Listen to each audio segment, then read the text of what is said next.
Les parlementaires libanais parviendront-ils à se mettre d'accord et à élire un nouveau président? Après 2 ans de vacances du pouvoir, il y a urgence. Le candidat favori semble être le chef de l'armée, le général Joseph Aoun, soutenu par les États-Unis et l'Arabie saoudite.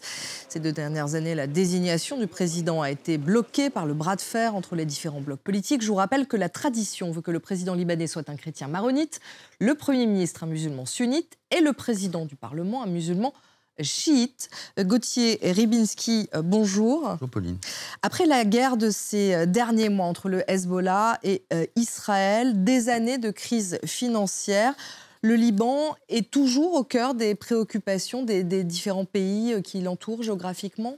Oui, au cœur des préoccupations et surtout ils s'en servent. Ils s'en servent comme d'un laboratoire, comme d'un endroit, comme du théâtre de tests divers et variés. La faiblesse du Liban, elle est due entre autres, par exemple, au fait que le Liban a été souvent considéré par la Syrie, en tout cas la Syrie d'Assad, comme un terrain de jeu, comme une sorte de hinterland pour la Syrie, qui d'ailleurs revendiquait le Liban comme étant possession entière, comme étant partie intégrante de la Grande Syrie. Si vous prenez Israël, c'est également l'idée que des menaces contre Israël proviennent du Liban, et c'était vrai avec le Hezbollah. Il y a même un certain nombre d'extrémistes de droite en Israël qui pensent que le Liban aussi devrait être annexé. On pourrait, alors l'Arabie Saoudite, évidemment, vous vous souvenez de cette image où Rafik Hariri, le Premier ministre, avait été convoqué, on va dire, en Arabie Saoudite, et qu'il était comme paralysé et interdit face probablement à ce qui lui avait été dicté, etc., etc. Donc il y a cette idée que le Liban n'est pas fondamentalement souverain, et c'est ça le problème, et que ceux qui sont autour, bien, peuvent le manipuler, que le pays est malléable, et qu'après tout, c'est de cette façon que l'on peut avancer ses intérêts dans la région. Encore une fois, un terrain de jeu, et qui évidemment ne profite pas aux Libanais. Le Liban lui-même, est-ce qu'il favorise sa décadence, sa propre descente aux enfers? Oui, vous l'avez dit tout à l'heure dans votre propos introductif. La tradition veut que le président soit maronite, que le Premier ministre soit sunnite et le président du Parlement chiite. Rien dans la constitution libanaise ne parle de cela. Et c'est une tradition, c'est comme une jurisprudence. C'est une jurisprudence qui aboutit à un morcellement de la société libanaise, non pas en fonction des compétences et des qualités de tel ou tel personnage, mais en fonction de son appartenance. Aujourd'hui, vous auriez au Liban un candidat ou une candidate qui concentrerait un certain nombre de compétences, de légitimité auprès de la population. Elle ou il ne pourrait pas accéder au pouvoir, au statut de président ou de présidence, pour la raison que je viens d'indiquer. Et donc vous avez, il faut bien le reconnaître, un certain nombre de médiocrités qui se sont succédées à la tête du Liban ou à la tête du poste de Premier ministre, et qui, d'une certaine manière, paralysent toute évolution. Souvenez-vous des manifestations qui ont eu lieu au Liban, de la part, justement, qui étaient animées et menées par des civils, par la société civile. C'était avant tout, sortons de ce confessionnalisme.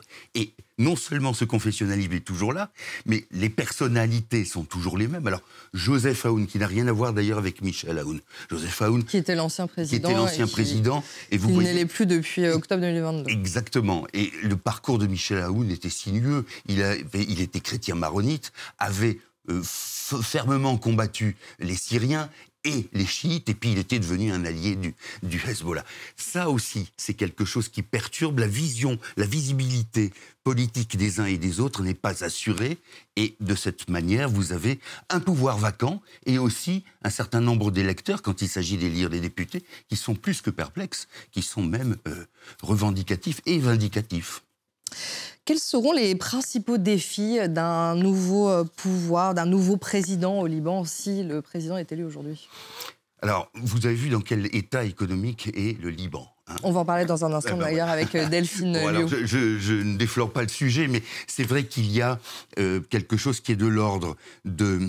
comment dirais-je, d'une déshérence, d'une décrépitude qui est non seulement liée aux convoitises des pays environnants, comme on l'a dit, mais qui est aussi liée à une forme de partage des richesses qui est très inégale au Liban. Et vous avez un certain nombre de personnages, de banques, qui n'ont pas souffert, par exemple, de la dévaluation de la monnaie, mais qui, d'une certaine façon, pompent toujours sur ce qui reste du Liban, pour garder leur position. Ça a été le cas aussi du Hezbollah, qui, au nom de son statut autoproclamé de chef de la résistance contre Israël, a eu une préemption, on va dire, sur les richesses nationales considérable. Donc la première des choses, c'est ça, c'est rétablir un système financier qui est un minimum de, on va dire, de signes d'égalité. Et puis après, le reste, c'est précisément faire respecter cette souveraineté. Et je dirais en dernier, il y a d'autres choses, bien sûr, que Delphine abordera sans doute, mais c'est la question de l'armée. L'armée, on dit, c'est le dernier rempart du ciment libanais. Oui, mais les militaires sont aussi issus de différentes religions. Et rien ne prouve que cette armée est toujours ce qu'on prétend d'elle. Ça aussi, c'est compliqué dans un pays qui veut affirmer ou réaffirmer sa souveraineté.